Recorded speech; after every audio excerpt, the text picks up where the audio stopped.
இன்றைய தேவ வார்த்தை நீதிமொழிகள் 15:33.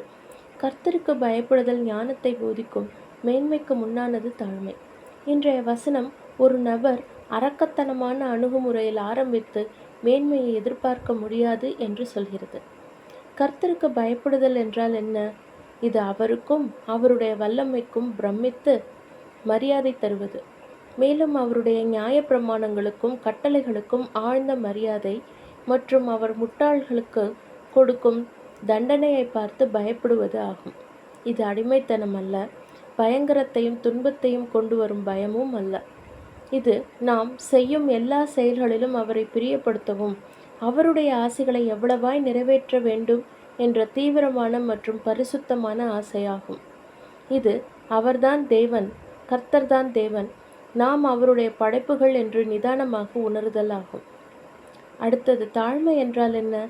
இது நாம் தவறும் இயல்புள்ளவர்கள், மிகவும் முட்டாள்கள், மிகவும் கனவீனமானவர்கள் என்ற அறிவு ஆகும். நம்முடைய சொந்த நினைவுகளை நிராகரித்து தேவனாலும் நம்மை விட ஞானமுள்ளவர்களின் கருத்தை எடுத்துக்கொள்வதாகும். இது நாம் சரியானவைகளை எடுத்துக்கொள்வது, நம்முடைய தவறுகளை ஒப்புக்கொள்வது மற்றும் தேவ வார்த்தையின் அறிவுறுத்தல் படி நம் வழிகளை மாற்றிக்கொள்ளும் திறனுடையதாகும். யோசேப்பு அடிமைத்தனம் சிறையிருப்பு வழியாகத்தான் சிம்மாசனத்தை அடைந்தார். இயேசு கிறிஸ்து தொழுவம் மற்றும் சிலுவையின் வழியாகத்தான் மகிமையின் சிம்மாசனத்தை அடைந்தார். எஸ்தர் சிறுவயதிலே அனாதையாக்கப்பட்டு பாகன் ராஜ்யத்தால் பிடிக்கப்பட்டு பின்பு தான் வல்லமையின் வலது பாரிசத்திற்கு எழும்பினாள்.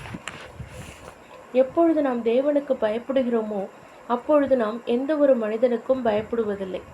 இது அநேக மனிதர்களின் இருதயங்களை கெடுக்கிறது. மனிதனுக்கு பயப்படும் பயம் அநேக மனிதர்களின் இருதயங்களை கெடுக்கிறது. எப்பொழுது நாம் தேவனுக்கு பயப்படுகிறோமோ அப்பொழுது நமக்கு அற்புதமான அறிவு இருக்கும். மற்றவர்களிடத்தில் இல்லாத நல்லொழுக்க முறைகளும் கொள்கைகளும் இருக்கும்.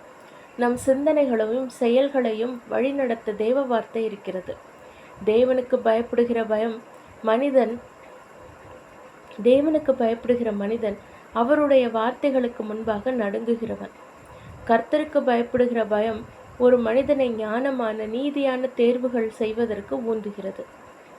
இந்த உண்மைதான் யோசேப்பை போட்டிப்பார் மனைவியிடத்திலிருந்து பின்வாங்க வைத்தது. தாவீது சவுலை கொல்லுவதிலிருந்து தடுத்து நிறுத்தியது. நாம் எப்போது தாழ்மையாக இருக்கிறோமோ நாம் பேசுவதற்கு முன்பாக நினைக்கிறோம், மேலும் மென்மையாகவும் அன்பாகவும் பேசுகிறோம்.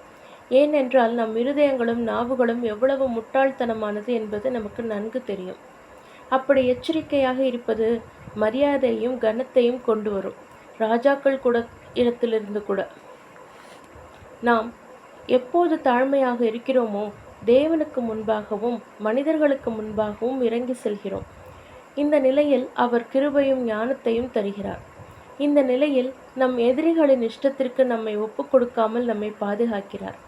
இந்த நிலையில் மற்றவர்களை விட நம்மை உயர்த்துகிறார். பெருமையுள்ளவர்களை நசுக்கி தாழ்மையுள்ளவர்களை உயர்த்துகிறார்.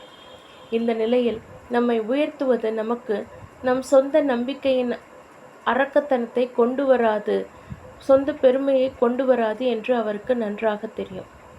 மகிமையின் தேவனுக்கு முன்பாக தனக்கு எந்த ஒரு மகிமையும் கொள்ளாதவன் மகிமையினாலும் செல்வத்தினாலும் முடிசூட்டப்படுவான் என்று இன்றைய வசனம் நமக்கு கற்றுக் கொடுக்கிறது. கர்த்தர் உங்களை ஆசீர்வதிப்பாராக.